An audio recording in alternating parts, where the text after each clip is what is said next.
Halo semuanya, selamat datang kembali di kelas MS2110 Mekanika Kekuatan Material.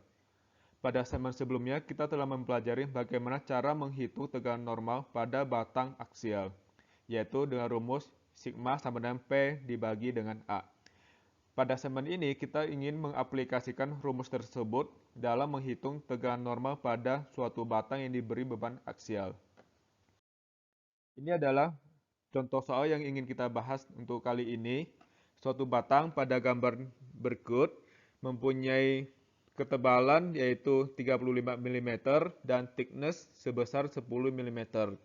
Bisa dilihat bahwa batang tersebut diberi beban pada titik A, titik B, titik C, dan titik D. Pertanyaannya adalah, berapa tegangan normal maksimum yang bekerja pada batang tersebut? Nah, untuk menyelesaikan persoalan ini, ada beberapa prosedur. Yang pertama itu adalah kita harus memastikan keseimbangan gaya dan keseimbangan momen. Yang kedua, kita harus menghitung berapa sih gaya dalam yang bekerja pada batang tersebut karena kita ingin menghitung tegangan normal rata-rata. Ingat, yang namanya tegangan normal menggunakan konsep gaya dalam. Sedangkan yang keempat itu adalah kita menghitung tegangan normal rata-rata maksimum pada batang tersebut. Oke, kita dengan konsep pertama. Di sini kita bisa cek apakah batang ini sudah mencapai keseimbangan atau belum. Karena batang ini semua dalam satu arah, yaitu sumbu X. Misalkan ini ada sumbu Y, kita bisa cek sigma Fx sama dengan 0. Saya mengambil ke kanan itu positif sehingga di titik A itu ada 12 kN, berarti minus 12. Di titik B ada 18 kN, berarti min 18.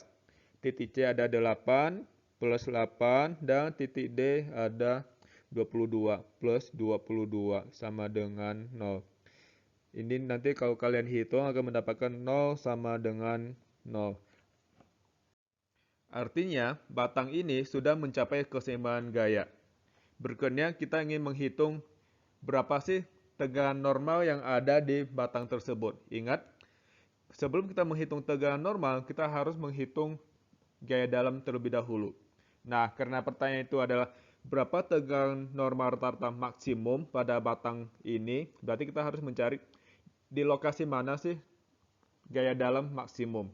Untuk menghitung gaya dalam maksimum, berarti kita harus menggambarkan diagram gaya dalam. Untuk menggambar diagram gaya dalam, berarti kita harus memotong. Di sini saya akan memotong di segmen AB, anggap aja potongan 1, di sini ada potongan kedua di antara BC, dan ada potongan ketiga di antara CD. Kemudian saya akan meninjau potongan 1, anggap aja section 1. Kemudian saya gambar diagram benda bebasnya.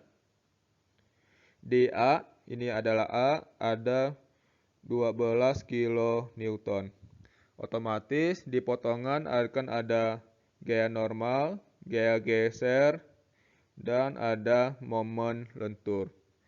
Nah, kalau kalian hitung, kalian akan mendapatkan gaya normal sama dengan 12 kN, sedangkan V dan ML-nya sama dengan 0. Oke, kemudian potongan kedua, section 2. Saya menggambar diagram benda bebas lagi. Di ini adalah A, kemudian ini adalah B. Di A ada 12 kN. Kemudian di B itu ada 18 ke kiri. Berarti di potongan sama ada N, ada V, dan ada ML. Kalau kalian hitung, N-nya pasti sama dengan 30 kN. V dan ML sudah pasti 0 karena ini adalah batang aksial. Berikut itu adalah section ketiga. Section 3. Nah, section 3 adalah segmen di antara C dan D. Saya akan ambil section di sebelah kanan, berarti ini adalah D, ini adalah potongannya, berarti di D ada 22 kN. Kemudian di potongan, jangan lupa dan aturan positif, ini ada gaya normal, gaya gesernya ke atas, momen lentur. Kemudian kalau kalian hitung, kalian akan mendapatkan N-nya sama dengan 22 kN,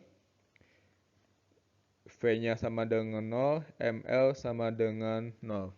Nah, dari sini kalian bisa menghitung atau menggambarkan diagram gaya dalamnya.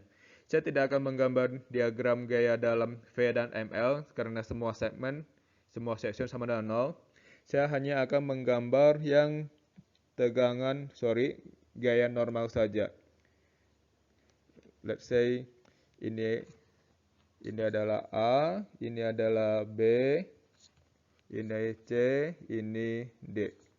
Di A, kalau kalian lihat, gaya normalnya 12, berarti ini 12, di B itu dari B sampai C 30, kemudian dari C sampai D itu 22. Ini 30, ini 22. Sehingga kalian akan mendapatkan maksimum ada di segmen BC. Oke, setelah kalian menggambar diagram gaya dalam, kalian telah menemukan bahwa gaya normal maksimum ada di segmen BC. Jadi di BC ada NBC maksimum adalah 30 kN.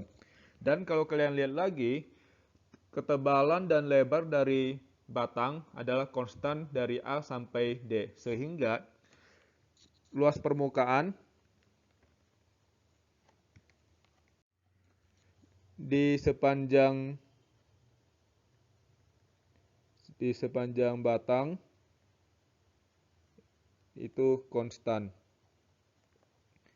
Jadi, ketika ditanya sigma maksimum sama dengan N per A, karena A-nya konstan, berarti kita mencari N-nya yang maksimum. Sehingga kita bisa menghitung N maksimum itu 30 kN. Luas permukaannya itu adalah 35 kali 10 mm square. Sehingga kalian akan mendapatkan 85,7 megapascal. Tekanan normal ini berada di segmen BC. Oke. Jadi, sekian dari pembahasan soal kita hari ini. Untuk segmen berikutnya kita akan membahas tentang tegangan geser. Jadi, terima kasih atas perhatiannya dan sampai jumpa lagi di segmen berikutnya.